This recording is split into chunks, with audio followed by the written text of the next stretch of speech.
विद्यापीठाच्या नव्हे तर अनेक अभ्यास सभागृहामध्ये मी बाबासाहेब आंबेडकर अशा पद्धतीने मला सगळ्या विद्यापीठाने मला सन्मानित केलं.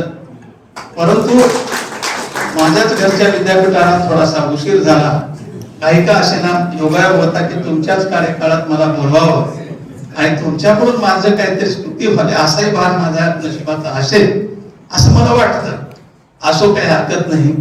आणि आपले उत्तम प्रशासक आहात, चांगल्याला चांगलं म्हणता तुम्ही, याच्यामधला मला सगळ्यात महत्वाचा गुण आपला आवडतो. आणि सनदशीर मार्गाने जी माणसं काम करतात त्या माणसाच्या पाठीमागे तुम्ही सातत्याने आतापर्यंत राहिलेल्या आहात. त्या 2 वर्षाच्या कालखंडामध्ये मी ज्या ज्या गोष्टी तुमच्याकडे मी घेऊन गेलो, माझ्या वैयक्तिक स्वरूपाची मी ती गोष्ट घेऊन येत नाही, परंतु ज्या विद्यार्थ्याच्या अनुषंगाने असेल, विद्यापीठाच्या विकासाच्या अनुषंगाने असेल, त्यावेळेस तुम्ही माझ्या संबंधाने सतत पाठपुरावा केलेला आहे. हे मी नम्रपणे आपल्या पुढे सभागृहाला सांगू इच्छितो. विद्यार्थी मित्रांनो, केवळ जयंती साजरी होते, दरवर्षा जयंती करतो, पण नव्यानं काय घेतो हा त्याच्यामधला भाग. मला काल हर्षवर्धनचा फोन ज्यावेळेस आला आणि सांगितलं की सर तुम्हाला प्रमुख पाहुणा म्हणून उपस्थित राहायचं. मी योगायोगाने ह्याच विद्यापीठामध्ये काल बेवजची बैठक होती आणि बेवजच्या बैठकीमध्ये मला सांगण्यात आलं की तुम्ही उद्याचे प्रमुख पाहुणे.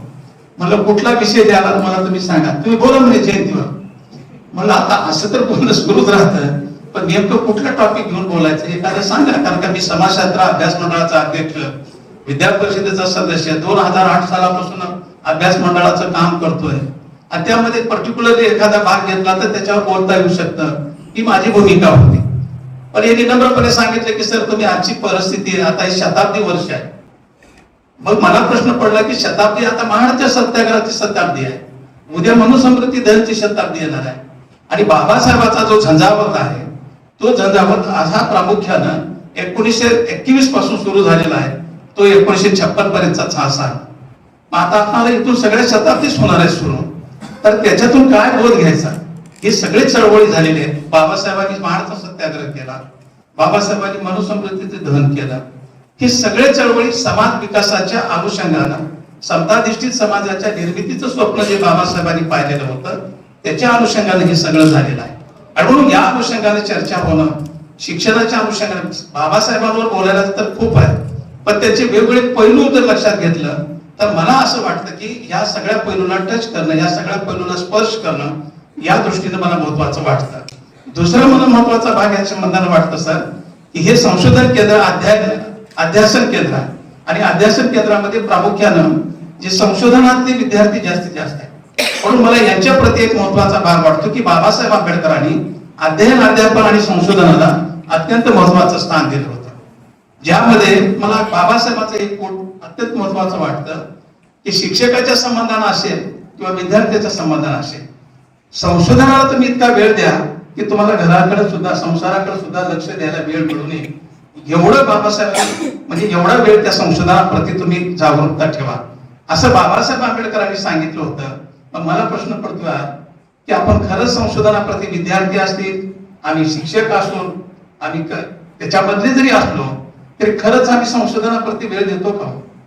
कारण बाबासाहेब आंबेडकरांचं जे संशोधन होतं ते संशोधन एक मूलगामी स्वरूपाचं होतं, चिंतन स्वरूपाचं होतं आणि येणाऱ्या पिढीला दिशा देणार होतं. मग त्याच्यामधून नवीन काय घडणार आहे? आता बाबासाहेब आंबेडकरांच्या धर्मचिंतनाच्या संबंधाने असेल, समाज चिंतनाच्या संबंधाने असेल, अनेक पैलू तुम्ही लक्षात घेतले तर त्याच्यामधली वेगवेगळ्या पद्धतीची उकल हे प्रामुख्याने झाली पाहिजे. मी विशेष करून तुम्हाला सांगू इच्छितो की माझ्या संबंधाचा जो प्रश्न होता सर की मी ज्यावेळेस 2001 साली माझी PhD अवॉर्ड झाली, त्यावेळेस माझा विषय होता राजर्षी शाहू महाराज आणि आरक्षण पॉलिसीच्या संदर्भातलं बदलतं स्वरूप. तर मला प्रश्न रेफरीने विचारला होता की शाहू महाराज तर मांडलेला आहे, पण नव्यानं तुम्ही काय मांडणार आहात? मी तो प्रश्न 2001 साली मांडलेला होता की रिझर्वेशन मध्ये मोठ्या प्रमाणामध्ये आदला बदल होण्याची दाट शक्यता आहे. त्यामध्ये एखादा वर्ग म्हणेल की मला कमी मिळालेलं रिझर्वेशन आहे आणि एखादा वर्ग म्हणेल की उंचीवर गेलोय पण मला अजूनही रिझर्वेशन आहे. मग या दोन्हीमध्ये दुपळी निर्माण होईल, या दुपळीतून रिझर्वेशनचं सगळं वाटोळा होईल असं बाकीत मी 2001 साली मांडलं. ते आज अवकडच्या बाबतीत घडतं. हे पहिला मुद्दा आहे, पुढे तेच घडणार आहे उद्या. आज शासन दरबारामधले जे रिझर्वेशनच्या संबंधाचे मी हे सोर्सेस मी घरात बसून काढलेले, मी सगळं मंत्रालय फिरले. डॉक्टर जयसिंगराव पवारांच्या मी घरी राहून हे संशोधन केलं. ते निकालचे शाहू महाराज संबंधाचा होता. म्हणजे केवळ 4 भिंतीत संशोधन मी केलं नाही, तर मला पलीकडे जाऊन बघायचं होतं की समाजाचं चित्र काय, आजही समाजापर्यंत शिक्षण पोहोचले काय. तर मी आजही मी पुस्तकं लिहितो, ते लिहित असताना मला जाणवतं की नारायण कांबळे एखादा गाडीमध्ये बसला म्हणजे सगळा समाज बदलत नाही. हे सॅम्पल केस आहे, एक केस आहे. पण आजही भाकरीच्या याच्यासाठी संघर्ष करणारी पिढी आज समाजामध्ये आहे की ज्याच्यापर्यंत रिझर्वेशन पोहोचलेलं नाही. हे नम्रपणे मी इथं सांगू इच्छितो. याच्यावर संशोधन झालं पाहिजे, पडताळून पद्धतीनं झालं पाहिजे. आणि म्हणून या गोष्टी संशोधनामध्ये संशोधक विद्यार्थ्यांनी परत तपासल्या. पीएचडी ही कुणालाही मिळते, परंतु त्याच्यामध्ये तुमच्या संशोधनातून नवीन वाटा, नवीन गोष्टी शोधता आल्या पाहिजेत. अशा पद्धतीचं संशोधन हे बाबासाहेब आंबेडकरांना अभिप्रेत होतं. मग आपण त्या मार्गाने जाणार आहोत का नाही, ही माझा सवाल तुम्हाला आहे. म्हणून केवळ बाबासाहेब आंबेडकरांचे नाव घेऊन एखादी गोष्ट केली म्हणजे त्याला काहीतरी वेगळं होतं असं मुळीच नाही. म्हणून या अनुषंगाने मला इथं या सभागृहामध्ये नम्रपणे सांगावं वाटतं की ज्या ज्या चांगल्या गोष्टी आहेत त्या गोष्टी स्वीकारून आपल्यामध्ये बदल करण्यासाठी, बदल करण्याच्या संदर्भामध्ये आपण प्रामुख्याने विचार केला गेला पाहिजे. शिक्षणाच्या संदर्भात आज आदरणीय कुलगुरू साहेब आणि प्रकुलगुरू साहेब सभागृहामध्ये सातत्यानं सांगतात की न्यू एज्युकेशन पॉलिसी 2020, त्याच्यामध्ये शिक्षणामधला सामान्य माणूस, मी त्याच्यामध्ये हे शोधतो सर की त्याच्यामध्ये आमचा घटक कुठं आहे, म्हणजे वंचित घटक कुठं आहे, हे मी सातत्यानं शोधतो. तुम्ही दोघेही आमच्या कार्यशाळेमध्ये येता, परभणीच्या कार्यशाळेमध्ये आदरणीय कुलगुरू साहेबांनी सगळ्यांना जोडलं, पण मी त्याच्यामध्ये शोधत होतो की सर आम्ही कुठं आहोत, त्याच्यामध्ये आमचं स्थान कुठं आहे हे मी शोधत होतो. आज मी तुम्हाला सांगू इच्छितो की खाजगीकरण झालं साहेब. मी नम्रपणे सांगतो की आज शिक्षणाचं खाजगीकरण मोठ्या प्रमाणात झाले. गरिबांची लेकरं कुठं आहेत, आज प्रायमरी शाळा बंद पडलेल्या साहेब. प्रायमरी शाळेला जी सरकारी शाळा ते सरकारी शाळा बंद पडायला लागलेली आणि प्रायव्हेट शाळेचं मोठ्या प्रमाणामध्ये उदारीकरण सुरू झालेलं आहे. सामान्यातला सामान्य माणूस म्हणते की मला इंग्रजी शाळेमध्ये पाठवायचं आहे, पण इंग्रजी शाळा अशी ग्रँटेड नाही आणि प्राथमिक शाळा ज्या आहेत ते मोडकळी झालेली आहे. मग सामान्यातला विद्यार्थी जे गरीब आहेत, वंचित आहे, शोषित आहे, हा कुठं जावा, हा मूलभूत प्रश्न पुढचा आहे. आज आपण उच्च शिक्षणाच्या संदर्भातले निर्णय घेतो. आज माझी मिसेस शिक्षिका आहे, मला माहित आहे की मी एकेकाळीमध्ये माझ्या वर्गामध्ये 200 विद्यार्थी राहायचे. आज ती फक्त 5 विद्यार्थ्याला शिकवते पहिलीला. मग हे काय सुरू झालेलं आहे. आणि एकीकडे प्रायव्हेट शाळेमध्ये खचाखच भरलेले वर्ग आहे. हे 5 विद्यार्थी कुठल्या पाहिजे तपासून पाहिलं सर, तर ज्यांच्या घरामध्ये आधी शिक्षणाचं सूर्य गेलेलं नाही, शिक्षणाचं वारं गेलं नाही, पोहोचू शकत नाही, असे विद्यार्थी. मग यांच्यासाठी नवीन काय आपल्याकडे आता नवीन त्याच्यामध्ये सुरू झालेलं आहे की म्हणून मग 2 वर्ग एकत्र बसून शिकवायचं. कसं तुम्ही नाणार नेमका, ही सगळी अवस्था भविष्यामध्ये निर्माण होऊन पाहते. आणि म्हणून बाबासाहेब आंबेडकरांनी शिक्षण हे समाज परिवर्तनाचं माध्यम मानलंय, पण त्या शिक्षणातून नवीन प्रश्न देखील निर्माण होऊन पाहत आहेत. तर ते प्रश्न सोडवण्याची ताकद बाबासाहेबांच्या विचारामध्ये, हे सुद्धा समजून घेण्याची गरज आहे असं मला वाटतं. आणि म्हणून शिक्षणाशिवाय पर्याय नाही हे जरी बाबासाहेबांनी सांगितले तरी पुढे मी सांगू इच्छितो की संशोधनामध्ये बाबासाहेबांनी जे महत्वाचा मुद्दा मांडलेला होता की अध्ययन, अध्यापन आणि संशोधन या गोष्टीला अत्यंत महत्वाचं स्थान बाबासाहेबांनी दिलं. म्हणून अध्ययन, अध्यापन म्हणून शिक्षकाची जबाबदारी ही मोठी आहे असं मला वाटतं. मला याच्यामध्ये मी तुम्हाला हे असं चुकीचं वाटत, पण सर आम्ही जे काहीतरी लावलं की तेच शिकवत जातो, पण त्याच्यामध्ये खरं काय खोटं काय शोधत नाही. आम्हाला शिकवण्यात आलं आतापर्यंत दलितांचे कैवारी डॉक्टर बाबासाहेब आंबेडकर. पण मी सांगू इच्छितो की हे त्यांनी चूक केली म्हणून मी चूक करावी का, तर त्याच्यामध्ये शोधता आलं पाहिजे. हे चूक आहे. केवळ दलितांसाठी बाबासाहेब आंबेडकरांनी काम केलं नाही, तर माझ्या याच्याप्रमाणे मी ऑडिट करणारा काही माणूस नाही, पण बाबासाहेबांच्या एकूण जीवनाचा जर अभ्यास केला गेला तर माझ्या माहितीप्रमाणे, माझ्या अभ्यासाप्रमाणे 75% काम हे दलितेतरासाठी बाबासाहेबांनी केलं. पण याची नोंद मात्र इतिहासात घेतली गेली नाही. पुस्तकं लिहिणारी मंडळी कोण आहे, त्यांनी सुद्धा अशा पद्धतीचा चुकीच्या पद्धतीने मांडला जातो इतिहास. म्हणून इतिहास चुकीचा मांडत असेल तर त्याला तुमच्यासारख्या संशोधकांनी, माझ्यासारख्या शिक्षकांनी हा पर्याय शोधला पाहिजे. ही चुकीची भूमिका आहे. म्हणून माझा एक शोधाचा स्वभाव राहिलेला आहे. माझ्या समाजशास्त्रामध्ये सुद्धा अनेक लोक पुस्तकं लिहितात, रोज उठून लिहितात, रात्रीतून पुस्तकं लिहितात, पण मला ते आवडत नाही. त्याचं कारण मी तुम्हाला सांगतो की आमच्याकडे ट्रॅफिकच्या संबंधामधली एक समस्या होती साहेब, की अवैध वाहतूक समस्या. तर त्याच्यामध्ये एका महाशयाने असं लिहिले की अवैध वाहतुकीची अनैतिक समस्या. मग मी सांगितलं की बाबा ही अनैतिक आणि नैतिकता आणि कायदेशीरता ह्याच्यामध्ये फरक आहे. नैतिकता ही सामाजिक मूल्याच्या संदर्भामध्ये वापरली जाते. नैतिकता आणि अनैतिकता हे मूल्य ठरवलेलं आहे त्याच्या संबंधात. आणि एखादा कायदा मोडला असेल तर ते बेकायदेशीर म्हटलं जातं. प्रवासाच्या संदर्भामध्ये कायदे केलेले, नियम केलेले, म्हणून ते नियम बाहेर वाहतूक असं म्हणू शकतात. पण अनैतिक म्हणू शकत नाही. मूल्यांच्या विरोधामध्ये जर एखादी झाली असेल घटना तर ती अनैतिकता ठरू शकते. मग लोक मला सभागृहामध्ये सांगितलं की हे पुस्तक चुकीचं आहे. मग ते महाशय मला म्हणाले की मी 25 वर्ष नोकरी केली, 25 वर्ष नोकरी केली म्हणून मग हे चुकीचं नाही असं म्हणाले. मी म्हणालो मग 25 वर्ष तुम्ही 25 पिढ्या बर्बाद केल्या, हे माझं सरळ म्हणणं होतं त्यांना. तर असं नसतं ते, की तुम्ही समजून घेतलं पाहिजे व्यवस्थेमध्ये जे बदल होतात, चुकीच्या काही गोष्टी मांडल्या जातात. आणि म्हणून शाहू महाराजांच्या संबंधानं सुद्धा तसाच इतिहास आहे की शाहू महाराजांच्या संबंधानं चुकीच्या गोष्टी मांडल्या गेल्या, राजांच्या संदर्भामध्ये वेगळ्या पद्धतीने पैलू मांडले गेले.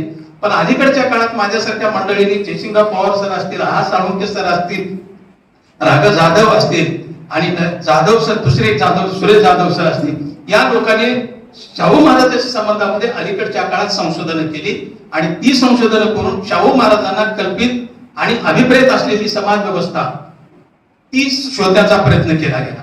आणि म्हणून माझं म्हणणं एवढंच आहे की शिक्षकांनी चुकीचं जर एखाद्या गोष्टी त्या काळात मांडल्या असतील तर आपण त्याच गोष्टी रेटवायच्या का, किती दिवस ते. म्हणून बाबासाहेब आंबेडकर केवळ दलिताचे कैवारी नव्हते तर ते राष्ट्र निर्माते होते.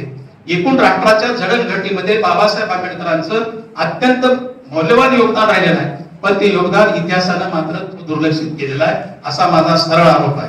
तर आजही बाबासाहेबांच्या संबंधामधला केवळ बाबासाहेब आंबेडकरांनी ओबीसी साठी राजीनामा दिला, कुणासाठी दिला हेच नाही, तर बाबासाहेब आंबेडकरांनी इथलं जे स्ट्रक्चर आहे, इथल्या देशाची व्यवस्था आहे, ती पायाभूत व्यवस्था देखील तेवढ्या पद्धतीने खंबीर पद्धतीने उभा राहिली पाहिजे. याच्यासाठी शेतकऱ्याच्या संबंधानं असेल. आता लोक म्हणतात की शेतकऱ्याच्या संबंधाचा काय, अहो सुपारी आंदोलन जे कोकणामध्ये झालं, त्या सुपारी आंदोलनाचं नेतृत्व बाबासाहेब आंबेडकरांनी केलं होतं. हे माहितच नाही बऱ्याचदा. शेतकऱ्याच्या मालाला रास्त भाव मिळाला पाहिजे, बाबासाहेबांची भूमिका होती. पण न वाचता आता जयंती जसे भाषण ठोकतात तशा पद्धतीने लोक भाषण ठोकतात आणि ते चुकीच्या पद्धतीने ठोकतात असा माझा आरोप आहे. म्हणून शिक्षकांनी असेल, प्राध्यापकांनी असेल, संशोधकांनी अत्यंत गांभीर्याने जी बाबासाहेबांनी जी भूमिका मांडली, शास्त्रशुद्ध पद्धतीने चिंतनात्मक दृष्टिकोनातून जी भूमिका मांडली, ती भूमिका लोकांपर्यंत बाबासाहेबांच्या संबंधाने गेली पाहिजे असं माझं सरळ मत आहे. कारण एकूण या गोष्टीचा जर विचार केला गेला तर बाबासाहेब आंबेडकरांनी भारतीय राज्यघटनेमध्ये देखील इथल्याला सर्वांना आता साहेबांनी सामाजिक न्यायाच्या संदर्भामध्ये, समानतेच्या संदर्भामध्ये, भारतीय राज्यघटनेच्या संदर्भामध्ये आपल्याला शपथ दिली आणि सांगितलं की तिथं समानता. आजही मी तुम्हाला सांगतो साहेब, मी आरक्षणावर पीएचडी केलेली आहे, म्हणून माझा थोडा आरक्षण हा विषय माझ्या जिव्हाळ्याचा आणि आत्मीयतेचा राहिला. कुठल्याही बाबतीमध्ये झालं तर मी ते तटस्थ वृत्तीने मी पाहतो की माझं रिझर्वेशन पॉलिसीच्या संदर्भामध्ये पुस्तक नाही झालं तर मी मराठा आरक्षणाच्या संदर्भामध्ये देखील तेवढीच भूमिका ताटील मांडलेली आहे की कशा पद्धतीची ही आकडेवारी आहे, कशा पद्धतीची चूक झाली आहे आणि कशा पद्धतीचे संदर्भ अलीकडे बदलत चालले, या गोष्टीचा देखील मी विचार त्या काळामध्ये मांडला. आणि म्हणून मला एका अर्थाने असं सांगायचं आहे की या जयंतीच्या संबंधानं, समतेच्या संबंधानं, सामाजिक समता महोत्सव साजरा करीत असताना यामध्ये शिक्षण असेल, समाजकारण असेल, अर्थकारण असेल, राजकारण असेल, हे सगळे पैलूंच्या दृष्टीनं त्याच्यावर फोकस होणं गरजेचं असं मला वाटतं. आणि साहेबांनी सांगितलं की केवळ विचार करून जमत नाही तर ते अंगीकृत केलं पाहिजे. अंगीकृत करून जमत नाही तर तुमच्या आचरणामध्ये देखील आलं पाहिजे. हा महत्वाचा भाग याच्यामध्ये आहे. म्हणून सर्वसामान्य माणसं, सर मी तुम्हाला माझं उदाहरण देतो. माझ्या घरामध्ये माझे वडील साधे थम्सअप होते, म्हणजे अंत्यवादन होते. बघा आता इथून सांगतो, तुम्ही जसं आचरण सांगितलं तर आम्ही थोडं उशिरा उठायचं झोपेतून, तर माझे वडील असे ढकलून पाहायला सांगायचे, उठ म्हणायचे. आणि उठल्यानंतर आम्हाला म्हणायचे माझं तोंड बघून. ते माझ्या घरात फोटो होता बाबा, तिकडे फोटोकडे बघ, आणि मला त्या फोटोकडे बघायला लावायचे आणि सांगायचे एवढा मोठा एवढं त्यांच्याकडे बघून शिक. आणि मी मिलिंद महाविद्यालयाचा विद्यार्थी आहे सर, तुमचे विशेष करून मी सांगतो की मिलिंद महाविद्यालयाच्या विद्यार्थ्याची एक वेगळी क्रांती असते, वेगळं जपणं असतं, वेगळं नैतिकता असते, वेगळी मूल्य असतात आणि ती घेऊन मी वागतो. म्हणून मी सातत्याने मी सांगतो की नेहमी मी मेरिट राहिलेला आहे. मी सातत्याने मेरिट राहिले सर. मी मेहनत घेऊन प्रामाणिकपणाने, त्या काळात B+ मिळत नव्हतं विशेष सोशिओलॉजी मध्ये, आमच्याकडे गोल्ड मेडल आला आणि 52% मार्क. काय करावं त्या 52%ला गोल्ड मेडल येऊन 52%, नोकरी B+ ला होती. आणि मग त्यावेळेस असा प्रश्न पडला की त्या काळामध्ये देखील मी मेरिट आलो. पण कधी कधी माझ्यावर काय होतं मला माहिती नाही. शेवटपर्यंत 58 वर्ष मोजत आलो, पण 58 वर्ष मला जो संघर्ष करावा लागला सगळ्याच गोष्टीमध्ये असं काही नाही, सहज कुठलीच गोष्ट मला मिळाली. मी नेट, लोकांनी मला सांगितलं स्वप्न बाळगा प्राध्यापक लावलं नेट सेट, पहिला नेट सेट मी होतो. नेट लावलं, सेट लावलं, विद्यापीठ 14 झालं. या दोन्ही विद्यापीठाची परीक्षा इथंच झाली नांदेडला, तर पहिला मी माणूस होतो शेट पास झालेला. तिथून एमपी करावं लागते, म्हणजे एमपी जाऊ, पीएचडी करावं लागते, पीएचडी झालं.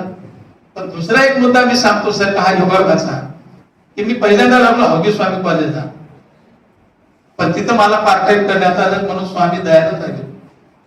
स्वामी दयानंद म्हणजे लातूरचं दयानंद कॉलेजला. तिथून 2 वर्षानंतर सर्कुलर झालं, आलो स्वामी विवेकानंद. स्वामी विवेकानंद आला आणि मग झालं स्वामी रामानंद. म्हणजे माझा स्वामीचा पिक्चर सोडला नाही. मी बऱ्याचदा प्रयत्न केलो पिक्चर सोडून घ्यायचा, पण माझा स्वामीचं अत्यंत जवळचं नातं राहिलं. शेवटी समारोपाचाही काळ आला.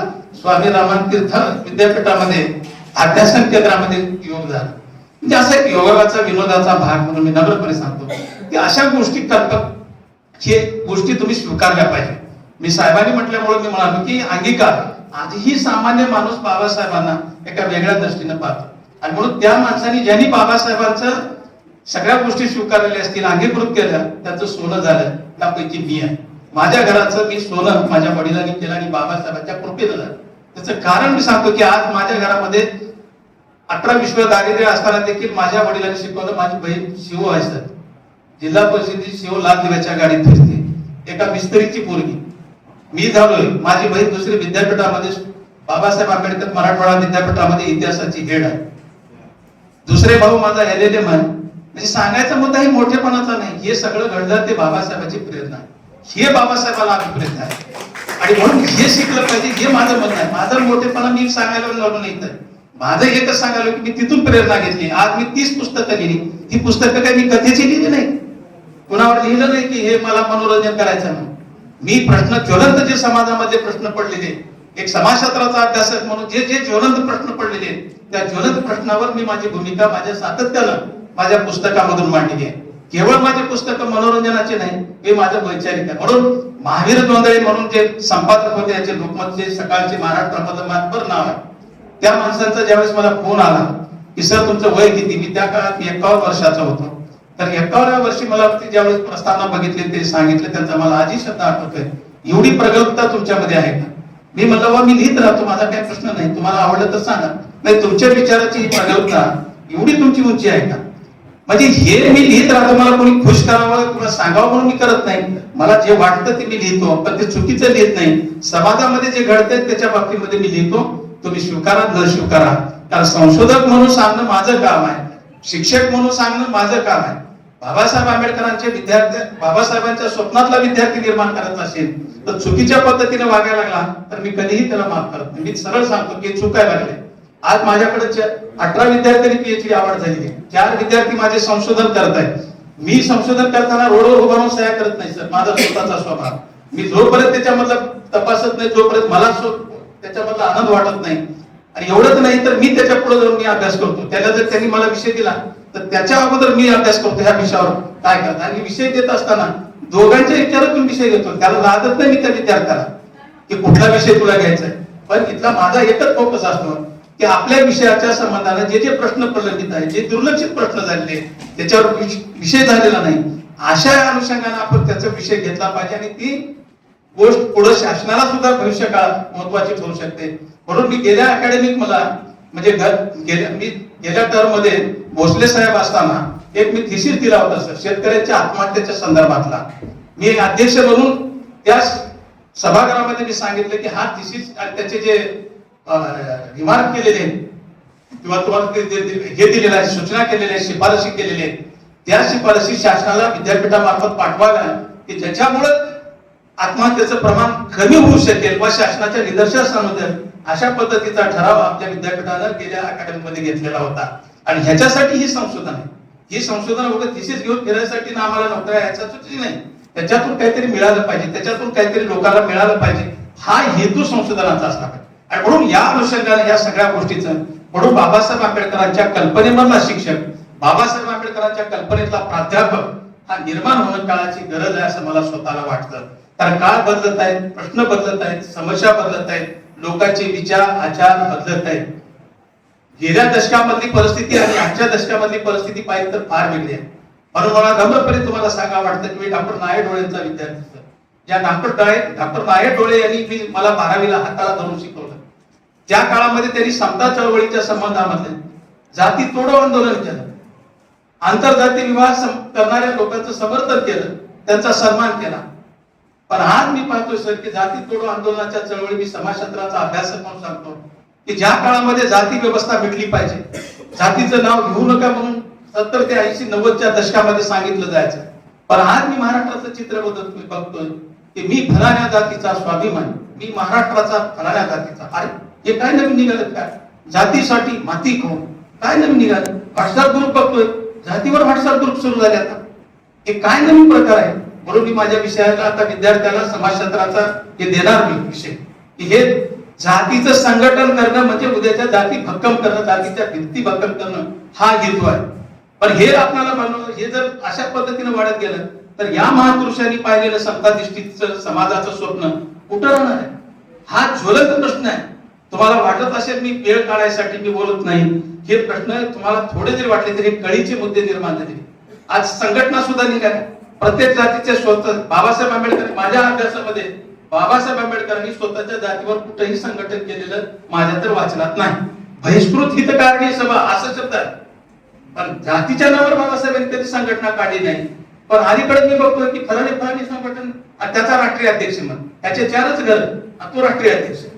हे कुठं असं? ह्या गोष्टीचा तुम्ही गांभीर्याने विचार करायला शिका. कारण सभागृहामध्ये तुम्ही सगळे बुद्धिवंत आहात, उद्याच्या पिढ्या तुम्ही घडवणार आहात. तुम्ही सांगा हे गोष्टी. कॉलेज महाविद्यालयामध्ये बघतो आम्हाला पूर्वीच्या काळामध्ये एवढंच होतं की हे विद्यार्थी संघटने, नॅशनल एज्युकेशन काय ते NSUIचं वेगळं संघटन राहायचं वेगळं. आता तर नवीनच सुरू झालं हे सगळं. तर ह्या गोष्टी समाजाला परवडणाऱ्या नाही, ना समाज हिताच्या दृष्टिकोनातून महत्वाच्या नाही. तर ह्याच्यासाठी समताधिष्ठित समाजाचं स्वप्न फुले शाहू आंबेडकरांनी पाहिलं, म्हणून महाराष्ट्राला पुरोगामी महाराष्ट्र म्हणतात. पण पुरोगामी महाराष्ट्र म्हणत असताना कुणी म्हणते इकडे तिकडे जाऊन 2 खुनं करून येते, इथं सांगते पुरोगामी महाराष्ट्रात काय घडत आहे. तुझं पण नाही काय घडते ते. ह्या गोष्टी आज आपण पाहिल्या पाहिजे. म्हणून मी सांगतो सर की मी विचारपीठावर बोलत असताना कधीही अत्यंत गांभीर्याने बोलतो की शब्द आदरणीय कुठं वापरायचा, कुणाला सन्मानी वापरायचं. नाहीतर कोण करून आलेला माणूस अध्यक्ष म्हणून बसविलं, त्याला जर मी आदरणीय म्हणलं तर काय होईल ती समान. म्हणून मी कधी हे करत नाही. म्हणून ह्या गोष्टीचा गांभीर्याने विचार झाला पाहिजे. जयंती ह्या शताब्दीच्या अनुषंगाने जर बोललं महाडचा सत्याग्रहाच्या संबंधाने, महाडचा इतिहास कसा, परवाच आता महाराष्ट्र शासनाच्या वतीनं मोठा कार्यक्रम हर्षदीप कांबळे यांच्या संकल्पनेतून हा सामाजिक समता पंधरवडा जो आपण आज साजरा करत आहोत, त्याच्यामध्ये कल्पना अशी आहे की बाबा हे महाडचा सत्याग्रह झाला, त्याची एक ऐतिहासिक पार्श्वभूमी आहे की केवळ पाणी पिले हा नाही, त्याच्यामध्ये की बाबासाहेब आंबेडकरांना इथलं अभिप्रेत असं होतं की पाणी पिण्याचा अधिकार आम्हाला देखील आहे. हा मूलभूत पाण्याचा अधिकार आहे, मूलभूत प्रश्न आमचा आहे आणि तो प्रश्न आम्ही सामाजिक न्यायाच्या माध्यमातून ते मांडतो आहोत. आणि म्हणून ही भूमिका बाबासाहेबांनी घेतली. हा सत्याग्रह करत असताना अनेक प्रकारचे अडचणी बाबासाहेबांना त्या काळात आल्या. त्यामध्ये प्रामुख्याने बाबासाहेबांच्या संबंधाने उल्लेख केला गेला तर तो महाडचा सत्याग्रह 20-21 मार्चच्या संबंधाने मार्च ठरला गेला. पण ते घेण्यात येऊ नये अशा पद्धतीची यंत्रणा महाडमध्ये मोठ्या प्रमाणात राबवली गेली. अक्षरशः गावामधून मोठ्या प्रमाणामध्ये यांना कोणतीच वस्तू मिळणार नाही अशा पद्धतीची पाबंदी करण्यात आली. पण या गोष्टीला त्यांना जागा सुद्धा, सत्याग्रह करायचा तर कुठं करायचा, पानवटा तर स्वतंत्र मालकीचा घोषित केला गेला, मग कुठं आपल्याला हे करायचं. तर त्याच्यासाठी एका फतेखान नावाच्या मुस्लिम माणसाने ती जागा दिली आणि त्या जागेवर बाबासाहेब आंबेडकरांनी हा सत्याग्रह केला. हा इतिहास याच्यासाठी सांगतो की त्या काळामध्ये देखील माणसं माणसाला ओळखणारे होते काही. मी फतेखान यांचा मुस्लिम माणसाचा उल्लेख मी केला त्या अर्थाने नाही केला, तर मी सांगतो की काही माणसं जरी विकृती स्वरूपाची असली तर त्याच्यामध्ये समाजाला सामाजिक सलोखा जपणारी देखील माणसं होती. आणि त्यांचा हेतू असा होता की इथं परिषद झाली, इथं सत्याग्रह झाला तर माझी काही हरकत नाही, पण चांगल्या पद्धतीने करा असं प्रत्येकाने सांगितलं. आणि त्या काळात बहिष्कृत हितकारणीच्या माध्यमातून तो महाडचा सत्याग्रह आणि महाडचा सत्याग्रहाच्या माध्यमातून हे सीके बोले नावाचे जे ग्रस्त होते त्यांनी ठराव मांडलेला होता मुंबई प्रांतामध्ये. मुंबई प्रांताच्या कायदे मंडळामध्ये ठराव मांडला 1921 ला. परंतु तो परत ते ठराव होऊन देखील त्याची अंमलबजावणी कुठल्याही संदर्भात होत नव्हती. मग हे बाबासाहेबांनी लक्षात आल्यानंतर बाबासाहेबांनी सांगितलं की अनेक नगरपालिकांनी, शासनाने कायदे मंडळामध्ये हा ठराव पास झाला असताना सुद्धा पानवटे, दुकान ही जी काही सार्वजनिक बाबी आहे ती सहजासहजी कुणाला खुली केली नव्हती. केवळ पारवटा हे जरी असला तरी सगळ्या गोष्टी त्या असतील, त्या गोष्टीवर निर्बंध लादलेले होते आणि हे निर्बंध उठवण्याच्या संदर्भामध्ये पहिल्यांदा समाजामध्ये जागृती केली पाहिजे ही भूमिका बाबासाहेबांनी घेतली. आणि म्हणून महाडच्या सत्याग्रहाच्या अनुषंगाने पहिल्यांदा बाबासाहेबांनी महाडमध्ये जाऊन 19, 20 आणि 21 तारखेला मार्चला बाबासाहेबांनी तिथं जाऊन सत्याग्रहाच्या संदर्भामध्ये मोठ्या प्रमाणामध्ये तिथं 2 दिवस बाबासाहेबांनी भाषण देखील केलं आहे. ते बहिष्कृत भारतामध्ये ते भाषण छापून देखील आलेलं आहे. त्यामध्ये प्रामुख्याने तिथं जे उपस्थित असलेला जो उपेक्षित वर्ग, दलित वर्ग, जो शोषित मानला गेला त्या वर्गाच्या संबंधाने त्यांच्या उन्नतीच्या, विकासाच्या, शैक्षणिक, सामाजिक आणि राजकीय संदर्भामधला आराखडा ठरवून देण्याच्या संदर्भाने बाबासाहेबांनी तिथं पुलगामी स्वरूपाचं भाषण केलेलं होतं आणि ते भाषण बहिष्कृत भारतामध्ये तुम्हाला पाहायला मिळेल. त्यामध्ये प्रामुख्याने बाबासाहेबांनी असे कोट केलेलं होतं की तुम्हाला समाजामध्ये प्रतिष्ठा का नाही, तर तुम्हाला प्रतिष्ठा याच्यासाठी नाही की तुम्ही चुकीच्या पद्धतीने वागता, तुम्ही वेगवेगळ्या पद्धतीने काम करता, चुकीच्या परंपरा वापरता, म्हणून तुम्हाला कुठेही समाजामध्ये न्याय मिळत नाही. तर याच्यावर एकच जाणीव उपाय आहे आणि ते म्हणजे तुमच्या शिक्षण. आणि हे शिक्षण तुम्ही घेतलं पाहिजे. आणि सोबत बाबासाहेबांनी तिथंच सांगितलेलं होतं त्या काळामध्ये की त्याच्यासाठी आर्थिक दर्जा देखील तुम्ही स्थापन केला पाहिजे. जोपर्यंत तुम्ही आर्थिक संपन्न होणार नाही तोपर्यंत तुमचे प्रश्न सुटू शकत नाही. म्हणून आर्थिक संपन्नता निर्माण होण्यासाठी शिक्षण हा त्याच्यातला एक महत्वाचा भाग असं बाबासाहेब आंबेडकरांनी सांगितलं होतं. आणि म्हणून तिथल्या त्या भाषणाच्या संबंधाने बाबासाहेबांनी केलेलं भाषण अत्यंत महत्वपूर्ण ठरलं. परंतु त्या भाषणाचा फायदा दलित वर्गाने घेतला, पण तिथल्या ब्राह्मणेतर चळवळीने जो द्यायला पाहिजे होता सपोर्ट, जे जे जवळकर यांनी जो सपोर्ट द्यायला पाहिजे होता, त्या भागामध्ये सत्यशोधक चळवळ मोठ्या प्रमाणात होती. त्यांनी पत्रकं काढली की आम्हाला तुमचा पाठिंबा आहे, पण पाठिंब्याशिवाय त्यांनी मात्र काही पुढे येऊन काम केलं नाही. जे जे जवळकरांनी पत्रक काढलं, त्याच्यातले भास्करराव जाधव यांनी पत्रक काढलं की आमचा ब्राह्मणेतर आणि मराठा जातीकडून तुम्हाला पाठिंबा आहे, पण त्याच्यानंतर जी घटना घडली त्याच्यानंतर मात्र त्याचा पाठिंबा कुठे नाही असा इतिहासामध्ये ते उल्लेख आहे. पण प्रश्न असा आहे की जर या ब्राह्मणेतर चळवळीनं जर पाठिंबा दिला असता तर महाडचा सत्याग्रहामधून एक नवीन संदेश हा पुढे गेला असता. पण तिथं घडलं वेगळं. पण ते घडवण्यासाठी पुन्हा मात्र मग सत्याग्रहाच्या संबंधाने बाबासाहेबांची भूमिका वेगळी होती की सगळ्या जाती धर्मांनी या सत्याग्रहामध्ये सामील व्हावं आणि जे काही स्पृश्य मंडळी आहेत त्यांनी आम्हाला पाठिंबा द्यावा, ही बाबासाहेबांची सदस्यशील भूमिका होती. पण ती सदस्यशील भूमिका तिथल्या ब्राह्मणेतर चळवळीने नीट पद्धतीनं वा तिथल्या व्यवस्थेने समजून घेतली होती. जर हिंदू धर्मामध्ये चांगल्या पद्धतीने बदल करायचा असेल तर ही चातुर्य व्यवस्था संपली पाहिजे, ही बाबासाहेबांची मूळ कल्पना होती. चातुर्य व्यवस्था जोपर्यंत संपत नाही तोपर्यंत तिथली व्यवस्था समताधिष्ठित व्यवस्था निर्माण होऊ शकत नाही. हे बाबासाहेबांचं विधान होतं, पण त्याच्याकडे दुर्लक्षित झालं. आणि याच्या संबंधाने बाबासाहेबांनी तिथं सुद्धा मोठ्या प्रमाणामध्ये प्रहार केले. एक महत्वाचं विचार प्रवर्तक भाषण बाबासाहेबांनी तिथे केलं. आणि जे जे जवळकरांनी या सत्याग्रहाच्या संबंधाने एक महत्वाची भूमिका मांडली की आम्ही त्याच्या सत्याग्रहात सामील होतो, पण हे होत असताना मात्र ब्राह्मण माणसाला मध्ये येऊ देऊ नका, ही भूमिका जे जे जवळकरांनी घेतली. पण त्याला बाबासाहेबांनी प्रचंड विरोध केला की माझा कुठल्या जातीला विरोध नाही, नीट समजून घ्यायला. हे बऱ्याचदा अशा अडचणीचे निर्माण करतात लोक, ते वाचत न वाचता ठोकत राहतात काही की बाबासाहेब आंबेडकरांनी ब्राह्मण जातीला कधीही विरोध केलेला नाही. बाबासाहेबांनी ब्राह्मण्य वृत्तीला विरोध केलेला आहे. ब्राह्मण्य वृत्ती म्हणजे आता तुम्हाला उदाहरण म्हणून मी सांगतो, तुम्हालाही माहिती आहे पण मी सहज एक गावढळ स्वरूपाची सांगतो की जे शिकून सवरून जे माणसं मोठी झाली त्यांनी मायबापाला जर विसरली तर ही झाली ब्राह्मण्य वृत्ती. आणि हे असे बरेच प्रसंग आहेत. गावात खेड्यात गेलो तर नोकरीला लागलेलं पोरग बाहेरच आहे, मायबाप मात्र तिथं दुसरीकडे, ही झाली ब्राह्मण्य वृत्ती. याला बाबासाहेबांचा विरोध होता, ब्राह्मण जातीला नव्हता.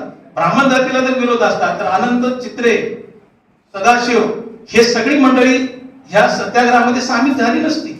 आणि बाबासाहेबांनी सरळ सांगितलं जे जे जवळकरांना की माझा ब्राह्मण जातीला विरोध नाही तर ब्राह्मण्य वृत्तीला, आणि याच्यासाठी मी हे कलम मला तुमचं मान्य नाही असं बाबासाहेबांनी त्या महाडच्या सत्याग्रहाच्या संदर्भामध्ये सांगितलं.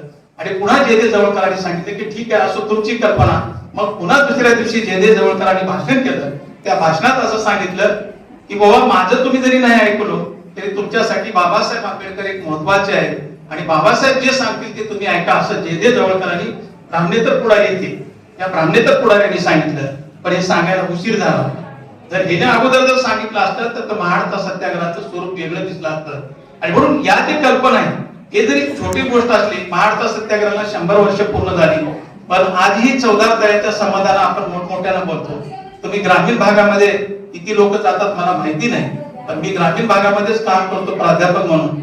आजही जाती व्यवस्थेच्या संदर्भामधल्या जातीच्या भिंती बळकट झालेली आहे. आणि माझा सरळ सरळ थेट आरोप आहे की सुशिक्षित माणसाने जाती व्यवस्थेचं मोठ्या प्रमाणात उदात्तीकरण केलं. त्यात मी हेडलाईन माझा काही म्हणणं नाही. उदाहरण म्हणून मी सांगतो, मी उच्च विद्याभूषित आहे. माझं उदाहरण देतो मी, लोकांचं देत नाही. चला बोला. लातूर जिल्ह्यामध्ये शॅम्पल केस म्हणून मी सांगतो, परवाची घटना आहे. नाही मी सांगायला माझा काही अवमान होईल असं नाही, पण हे वर्तन कसं चालू आहे हे मी सांगतो. कशाला समताधिष्ठित समाजाच्या चळवळीच्या गोष्टी मारतात, पुरोगामी कशाला मारतात. माझा आरोप सगळ्या सुशिक्षित माणसावर. सर मी परवा लातूरला फ्लॅट घ्यायला गेलो. माझ्यासोबत सगळे मित्र आहेत, तुम्ही ओळखता पवार सगळे मित्र कोण कोण आहेत. सगळे पाटील होते, इकडे सोमवंशी होते, पवार होते, चाटे होते.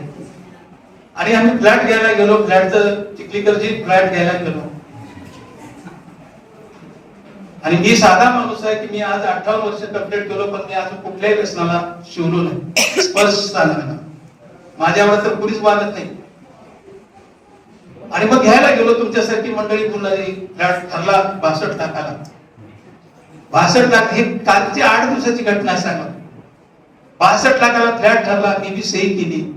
होता होता चाटे गुरुजी उठली आणि सोमवंशी गुरुजी म्हणजे कांबळे सर उद्या पेपर घेऊया बरं का, म्हणजे पैसे बसा म्हणे. ते माणूस तो बिल्डर काय म्हणला, बसा. बघा दोनात कसं बसा म्हणला. कुणाला फ्लॅट पाहिजे ते म्हणजे कांबळे सर माफ करा म्हणजे की मी तुम्हाला फ्लॅट देऊ शकत नाही.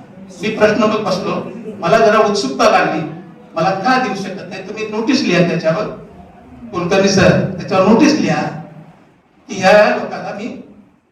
तर त्यांनी काय सांगितलं, सर तुम्ही थक कराल सभागृह. त्यांनी मला पहिल्यांदा ओळखलं नाही, कोणाला सांगितलं मी सांगायला अगोदर ते सांगायला पाहिजे. तर तुम्ही का देत नाही, तर त्यानं सांगितलं आमचा अजेंट आहे. काय 3 यम सोडून आम्ही कुणाला येते ना. म्हणून ही यम कोण आहे. मी जरा पडती भूमिका घेतली, कारण मी समाजशास्त्राचा माणूस आहे. म्हणलं यम म्हणजे बायका मराठा का, नाही. मारवाडी का, नाही. मग कोण सांगा की मला कोणते यम. अहो त्याचे नाव घेतलं ते त्याला म्हटलं मीच येतो. प्रश्न एक लक्षात घ्या की माझ्यासारख्या माणसाला जर तुम्ही रूम देत नसाल, घर देत नसाल, तर काय या शिक्षणाचा फायदा. काय समताधिष्ठित समाज कशासाठी भाषण करतात, काय पुरोगामी म्हणतात. आणि ती म्हणणारी कोण होती माहितीये का, ते सगळं देणारे बिल्डर कोण होता, ओबीसी घटका. मी म्हणलो तुम्ही बी रिझर्वेशन घेऊ म्हणे. नाही म्हणजे आम्ही हे माझ्या मनाला काय वेदना झाली असते तुम्ही सांगा. तुम्हाला वाटतं ही गोष्ट नादान, पण माझ्यासारख्या माणसाला, माझ्या घरामध्ये सगळे शिक्षण सम्राट आहोत, तर माझ्यासारख्या माणसाला अशी अवस्था आहे, तर सामान्य माणसाची का अवस्था आहे. आणि 2026 आहे. आणि या 2026 मध्ये ही परिस्थिती समाजाची जर असेल, तर या परिस्थितीमध्ये समाजाच्या व्यवस्थेच्या संदर्भामध्ये आपण कोणता आकलन करणार आहात, काय म्हणणार आहात तुम्ही. काय महापुरुषांचे विचार आणि मोठमोठ्या जोरजोरानं भाषण ठोकतात की इथली व्यवस्था फुले शाहू आंबेडकरांनी. घरात बघा ना कोणती व्यवस्था. माझा आरोप आहे सर, मी व्यक्तिशः भोगतोय म्हणून मी बोलतो. मला खूप दिवसानंतर तुम्ही बोलायला लावलं. मला संधी खरंच आध्यासन केंद्राने मला का दुर्लक्षित केली की त्याचं तर बाळांपण मी केले, मला दुर्लक्षित केलं शिकले. मला मी सर मी कुठं वेळ घालण्यासाठी बोलत नाही. ह्या प्रॅक्टिकली मी समाजशास्त्राचा माणूस आहे. तर ह्या गोष्टी समाजात आजही घडत असतील तर तुम्ही कोणत्या तोंडाने समता साजरा करणार आहात, याच्यावर प्रहार करा, याच्यावर सांगा तुम्ही. आणि माझा खुले राम आहे तुम्हाला की शिकल्या समाजले सुशिक्षित म्हणून घेणारी जी मंडळी आहे, ह्यांनी सगळं सुरू केले फॅट. ही एक अनुभव सांगितला मी, एका दिवशी 5 अनुभव तेच आहे, नवीन काही नाही. माझ्या मिसेसला मी घेऊन गेलो, मी तिला आधीच सांगत होतो की नको रे बाबा एका ठिकाणी हे घडलंय मला. नाही म्हणे मी जाऊ. तिचं आडनाव नवरंगे होतं, मी कांबळे सांगितलं नाही. मग नवरंगे म्हणजे दुसरं असतं म्हणून मी ती म्हणलं तुझं नाव सांग. मी ती सांगितली आणि ते सांगितल्यानंतर ती दाखवलं ना बाबा, किती बी दाखवलं, हे बघा ते बघा आमची मिसेस हे मला आवडतं हे म्हणलं. हळूच मी म्हणलं सगळं झालं, खाली बसलो.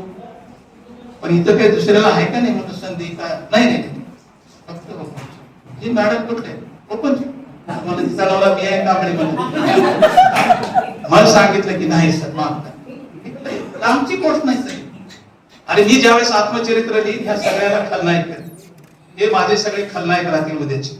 मी लिहिणारा माणूस आहे मी आणि नावानिशी लिहिणार सर. अनमुलवार सर तुम्ही असं नाही कोणतं कल्पकलिता नाहीतर काहीतरी म्हणता ना अपवादात्मक काही लिहिणार आहे नावानिशी लिहिणार माझ्या काय होईल ते या गोष्टी कशा घडायला लागल्या आणि मला सांगा काय म्हणून मी एवढा निरुत्साही असेल या सगळ्या गोष्टी.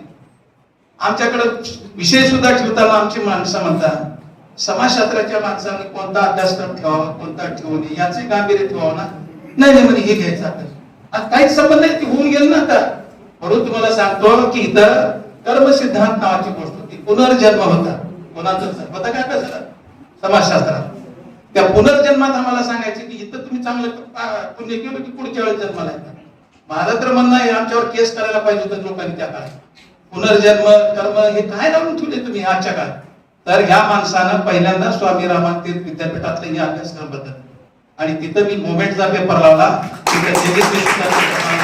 नवे जे जे घडतं ते तेच विद्यापीठात नवीन आलं पाहिजे ही भूमिका घेऊन मी अभ्यासक्रम लावला. असं नाही ते जुनं ते सोनं किती दिवस करणार तुम्ही जुनं ते सोनं आणि काय तुमच्याकडून काय त्याच्यातून काय साध्य करणार काय तुम्ही. नव्यानं काही गोष्टी घडत आहेत नव्यानं काही बदल होत आहेत त्या बदलाचा तुम्ही विचार करायला शिकणार का नाही. म्हणून माझा प्रश्न आहे की बाबासाहेबांनी जी थिअरी सांगितली बाबासाहेबांचा रुपयाचा प्रश्न असेल आज रुपयाचं मूल्य राहिले का याच्यावर तुम्ही भाष्य करा ना. आता नको नको त्यांनाच आपण नको त्या गोष्टी राहणार. आता बऱ्याचदा मी बघतो की बाबासाहेबांचे वाक्य दुसऱ्याच्याच तोंडात घालतात. हे नवीनच खेळ आमच्यात सुरू झाले. म्हणून मी जरा कुणाच्या वायवाला उपस्थित राहतो त्याचं कारण हेच आहे. मला एक छंद आहे सर आणि मला लोक म्हणतात येऊ नका की वायवाला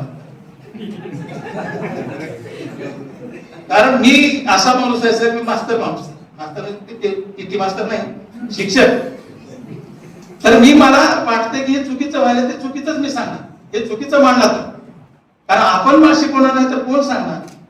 मग मला सांगा अशा समाजामध्ये घटना जर घडत असतील हे ना मात्र एक सॅम्पल केस आहे माझी. जर अशा गोष्टी जर घडत असतील कुठली आंतरजातीय विवाहाचं समर्थन करणार कुठला समताधिष्ठित समाज निर्माण करणारा बाबासाहेबांच्या कल्पनेमधला भारत कसा निर्माण करणारा या गोष्टीचा विचार आपण त्या अनुषंगाने केला पाहिजे. तर खरं बाबासाहेबांच्या स्वप्नाचा भारत निर्माण होऊ शकतो. नाहीतर काही नाही मी माझं पोरग माझे बायको माझं चांगलं संपला विषय जर असा असेल तर त्याच्यातून काही तुम्ही साध्य करू शकणार नाही असं माझं स्वतःचं मत आहे. बाबासाहेबांचं साहित्य जर वाचलं तर त्याच्यामधून तुम्हाला अनेक गोष्टी बोध घेता येऊ शकतात. आम्हाला आमच्यावर लहानपणापासून ही प्रासंगिक जे नोंद झाली सर मी मिलिंदला गेलो तर पहिली एंट्री झाल्यानंतर आम्हाला बुद्धांनी त्यांचा धम्म देऊन स्वागत केलं गेलं ज्या डीएम फर्स्ट इयरला असताना त्या कॉलेजमध्ये आम्हाला ही देऊन स्वागत केलं गेलं. मग तिथून आमच्या मनावर रुजत गेलं. पण बुद्ध धर्म असा आहे की ते विज्ञानवादी आहे म्हणून मला त्याच्यावर सुद्धा प्रहार आहे सर चिखलीकर सर. इकडे बौद्ध धर्माच्या मध्ये सुद्धा वेगळे प्रवास सुरू झालेले ते मला कळतच नाही कधी कधी. मी जाती व्यवस्थेचा अभ्यास करणारा माणूस आहे पण उपजाती नवीनच निघालेले आहेत. आता विदर्भामधली वेगळीच मग नांदेडमध्ये वेगळेच लातूरमध्ये वेगळं हे काय नवीन सुरू झालेलं आहे. पण याला मी कधी मान्य करत नाही. बाबासाहेबांनी एकच महत्वाचा मुद्दा मानला ते विज्ञान आणि त्या विज्ञानातून जे समताधिष्ठित जो धर्म आहे तो म्हणजे बौद्ध धर्म याला बाबासाहेबांनी कल्पिलं त्याला मी अनुसरण करणार. पण बऱ्याचदा बघतो की आमच्याकडे मी सर बऱ्याचदा मला वाईट वाटतं की आमचे पाहुणे पण मी कोण आता सर्वोदय सर जर बोलत एक्झाम्पल किंवा चिखलीकर सर किंवा बोनारकर जर म्हणाले नारायणराव तिथं आमचे पाहुणे आहेत तुमच्या गावात आणि मी कोण होतो तुमचा म्हणजे आम्ही अशाच शोध लावायला निघालो तर हे सगळं चुकीचं आहे. कशी समताधिष्ठित कशी शताब्दी काय करणार आहात तुम्ही. म्हणून बाळांनो संशोधक विद्यार्थ्यांनो माझी नम्र तुम्हाला विनंती आहे आणि सभागृहामधल्या सगळ्या बुद्धिजीवींना माझी विनंती आहे की कुलगुरू साहेबांचा मला एक महत्वाचा मुद्दा वाटला की तुम्ही आचरणात आणा. हा मुद्दा मला महत्वाचा वाटला पण आपण जर आचरणात आणलो तर ते सगळी मुळी बाबरी जनता आचरणात आणू शकते. म्हणून मी माझं कधीही मी कुणावर माझा विचार लादत नाही. मला एवढंच म्हणायचं की विज्ञानवादी जे विचार आहेत बाबासाहेबांनी जे दिलेले मूलगामी विचार आहेत शिक्षणाच्या संदर्भात असतील अर्थकारणाच्या संदर्भात असतील राजकारणाच्या संदर्भात असतील आपण चांगली माणसं राजकारणाच्या संदर्भामध्ये सुद्धा आज आपण चांगली माणसं निवडून देत नाही, चांगल्या माणसाकडे विचार करत नाही. मला कधी कधी आमची प्रयोगशाळा ही बीओएस मधूनच घडते बघा. मला लोक म्हणतात की हे फलाला एवढ्याला निवडून तेवढ्याला. तुम्ही काय केलं बीओएस मध्ये? जातीवर मतदान म्हणतात, मग तुम्ही काय केलं इथं? हे सगळ्या गोष्टी जर बघितल्या सर, थोडं स्वतःला अग्रभागी ठेवून बघा की तुम्ही काय आहेत काय. आणि म्हणून माझी या सभागृहाला विनंती आहे की बाबासाहेब आंबेडकरांना समजून घेत असताना केवळ आणि केवळ फक्त महाड सत्याग्रह मनुस्मृती एवढं नका घेऊ की या बाबासाहेब आंबेडकरांनी इथली समाज व्यवस्था आता भक्कम झालीच पाहिजे, पण व्यवस्थेबरोबर इथली राष्ट्राच्या निर्मितीतील योगदान, राष्ट्राच्या संदर्भातली भूमिका बाबासाहेबांची नीटपणे समजून घेता आली तर खऱ्या अर्थाने ते मला महत्वाचं वाटतं. पण बऱ्याचदा काय होतं की आपण त्या गोष्टी, महत्वाच्या गोष्टी बाजूला ठेवतो आणि नको त्याच गोष्टीवर मोठा प्रहार करतो. आणि म्हणून त्यामुळे मला असं वाटतं की याबद्दल कुठंतरी विचार करणं गरजेचं आहे. तरच आपली कुठंतरी हे जन्मशताब्दीचे हे महाडच्या शताब्दीच्या अनुषंगाने विचार महत्वाचा वाटू शकतो. सभागृहाला मी नम्र विनंती सर, तुम्ही साहित्यातले लोक आहात, बोलणार का? तुम्हाला असं वाटत असेल की बाबा आज विषयाची मांडणी एका वेगळ्या पद्धतीने झाली, पण मला सांगण्यात आलं की तुम्ही त्या पद्धतीने, आणि माझं स्वतःच मत आहे की केवळ ते पोथी पुराण आता बस झाली, त्याला धागा पकडून नव्यानं काय घडतंय, नव्यानं कुठलं काय नवीन घडतंय त्याच्यावर तुम्ही भाष्य केलं पाहिजे, या मताचा मी. आता मला सांगा की सैराट पिक्चर आला परत 2016 साली, का आला? उठून त्या निर्मात्याला का करा वाटला की आजही आंतरजाती विवाह केला तर त्याला डायरेक्ट सैराट केला जातो? ही कशाची भाव आहे? काय तुम्ही घडवून आहात समाजात? म्हणून हे जे तुम्हाला थोडं थोडं मुद्दे वाटतात त्याच्यावर बाबासाहेबांनी महत्वाचं काम केलेलं आहे, महत्वाचं मार्गदर्शन केलं आहे. बाबासाहेबांनी सांगितलं की शिका, संघटित व्हा, संघर्ष करा. हा तर नारा आमच्या उपजत आहे, पण आम्ही किती शिकलो, किती संघटित झालो, किती संघर्ष करतो, कशासाठी संघर्ष करतो ही कळत नाही. ह्याचं सुद्धा आठवण झालं पाहिजे. संघर्ष कशासाठी करावा? तर सामाजिक न्यायासाठी करावा. संघर्ष कशासाठी करावा? तर विद्यार्थ्याला न्याय मिळाला पाहिजे. कारण मी त्या भूमिकेत आहे, आता मी शिक्षक आहे, तर माझ्या विद्यार्थ्याला न्याय मिळाला पाहिजे ही माझी सातत्याने भूमिका राहिलेली आहे. लोकांवर बोट ठेवून फार भ्रष्टाचारी म्हणतात लोक. आपले शिक्षक मंडळी सांगतात की फार भ्रष्टाचारी म्हणतात एखादा क्लास भेटला तर. तुम्ही पिरियड बुडवता हे तुमचा भ्रष्टाचार नाही का? ही आपल्या शिक्षकांनी विचार केला पाहिजे. केवळ लोकांना कोण दाखवून चालत नाही. मी कुठं आहे? मी तुम्हाला नम्रपणे सांगतो की मी आडनाव कांबळे आहे, त्याच्यामुळे मी अत्यंत गांभीर्याने राहतो. मी पिरियड घेऊन इकडे येतो. का बरं? तर लोक लगेच म्हणतात 12 वाजता तर कांबळे विद्यापीठात दिसले. मी म्हणून नको आता माझा पिरियड असतो, पिरियड घेऊन इकडे येतो. तर तुम्ही उद्या म्हणणे ना इथं दिसत होता तुम्ही का तर काय सांगावं कुणाचं? म्हणून मी ह्या सगळ्या गांभीर्यानं अत्यंत 58 वर्षामध्ये मी पर्यंत अत्यंत गांभीर्यानं वागत आलो.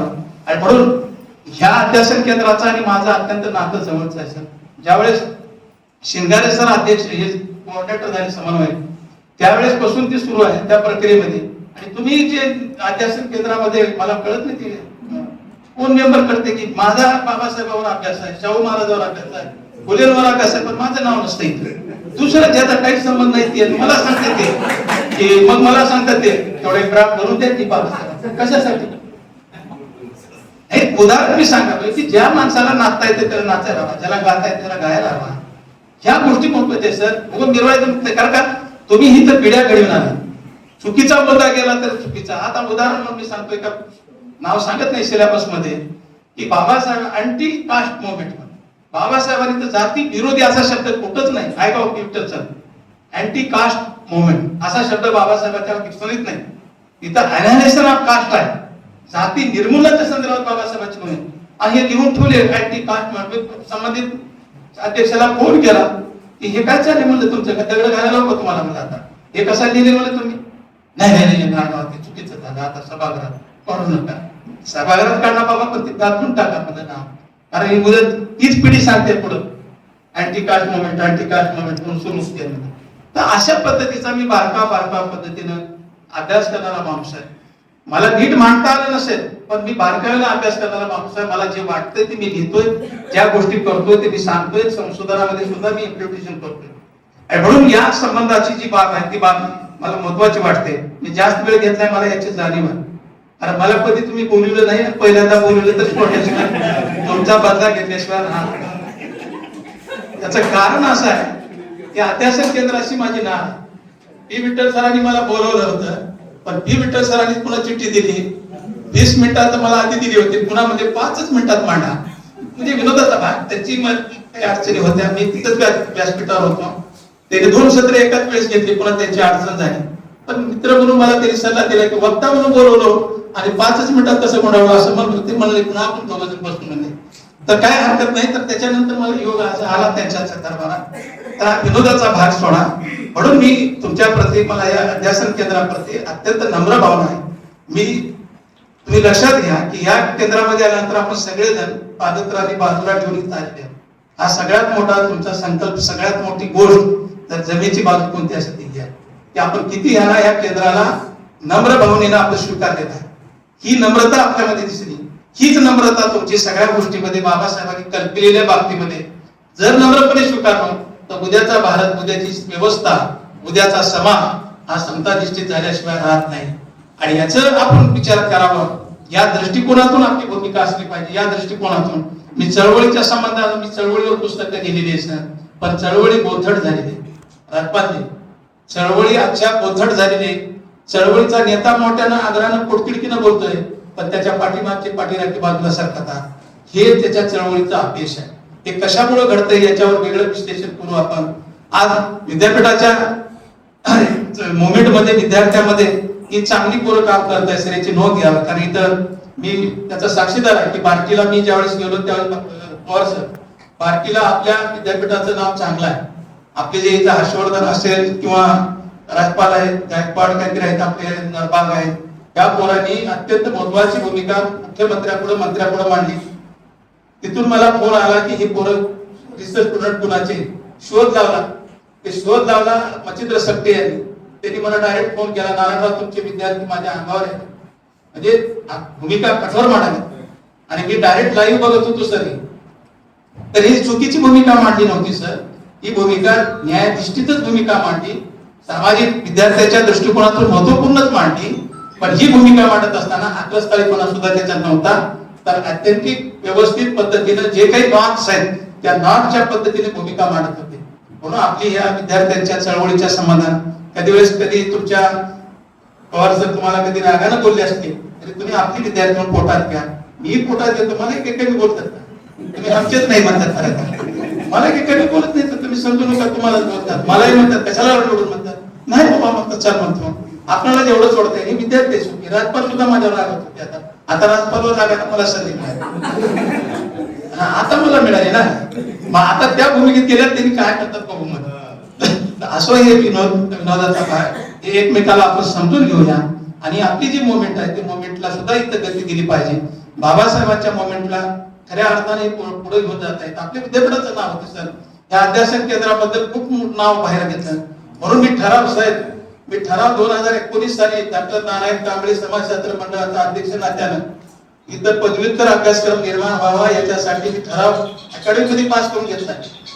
पण काय अंमलबजावणी आता देतो ह्याच्यावर किती वेळा द्यायची. मग अशा गोष्टी चांगल्याच गोष्टीसाठी सर. कारण नागपूरला अध्यासन केंद्राचं पदव्युत्तर विभागामध्ये काम आहे. रिसर्च प्रोजेक्ट काम करतात तिथं 2 प्रोफेसर, 2 असोसिएट प्रोफेसर, 3 ह्याच्यामध्ये असिस्टंट प्रोफेसर आहेत. आपल्याला मिळालं असतं. पण या सगळ्या गोष्टीमध्ये सहकार्य करावं अशा पद्धतीची अपेक्षा आपण दोघे आहात. आपल्या दोघांनाही मी करतोय. आणि म्हणून माझं लांबच चाललेलं जे काही मला जे बोलायचं, मी जे व्यक्त झालो, माझ्या ज्या भावना व्यक्त केल्या त्याच्या पद्धतीच्या वेगळ्या पद्धतीने न घेता मी माझे प्रॅक्टिकली पद्धतीने मला जे वाटतं, ज्या पद्धतीने मी समाजामध्ये काम करतो, केवळ शिक्षक म्हणूनच मी काम करत नाही, तर मला जिथं जिथं मदत करता येते, जिथं जिथं शिक्षक म्हणून मी जी भूमिका मांडतो त्या भूमिका मी करत असताना या गोष्टीचं मी भान ठेवतो की मी सुद्धा शिक्षक आहे आणि मदत केली पाहिजे. शिक्षणाच्या क्षेत्रात असेल, सामाजिक क्षेत्रात असेल, पण मी धार्मिक क्षेत्रात जास्त शिरकाव करत नाही. कारण माझं आवडीचं क्षेत्र आहे सामाजिक आणि शैक्षणिक क्षेत्र. तर या शैक्षणिक क्षेत्राच्या अनुषंगानं ज्या ज्या काही गोष्टी करता येतील, ज्या ज्या विद्यार्थ्याला मदत करता येईल, संशोधनाच्या अनुषंगानं, अध्ययनाच्या अनुषंगानं, पुस्तकाच्या अनुषंगानं मी करत राहतो. आणि या अर्थानेच मी ती मदत बाबासाहेबांच्या कल्पनेतला भारत निर्माण करण्यासाठी, बाबासाहेबांच्या कल्पनेतला समाज निर्माण करण्यासाठी आपण कुठेतरी खारीचा वाटा उचलावा ही भूमिका माझी असते. आणि मी आतापर्यंत काम केलेलं स्वार्थी भावनेने किंवा माझा स्वार्थ पवार सरांकडे काम आहे म्हणून आज पवार सर खूप चांगले आहेत असं मी कधीही करत नाही. माझा रोखोक स्वभाव आहे म्हणून मला दुश्मन जास्त आहे.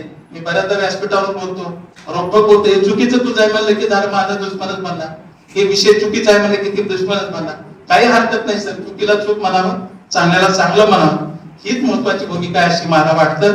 आणि त्याच्यासाठी मी फळही भोगतो, त्याचे प्रायश्चित्ती भोगतोय, मला काही वाटत नाही. तर असो काही हरकत नाही. तर या खूप लाभच चालल्यात, मी अजून एक कधीतरी तुमच्याशी संवाद साधेन.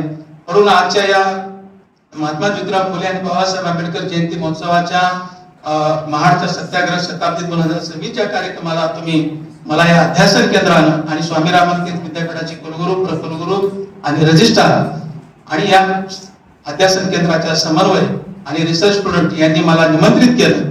तुम्ही माझे 4 गोष्टी ऐकून घेतल्या आणि माझे स्वानुभव देखील त्याच्यामध्ये मी प्रकट केले.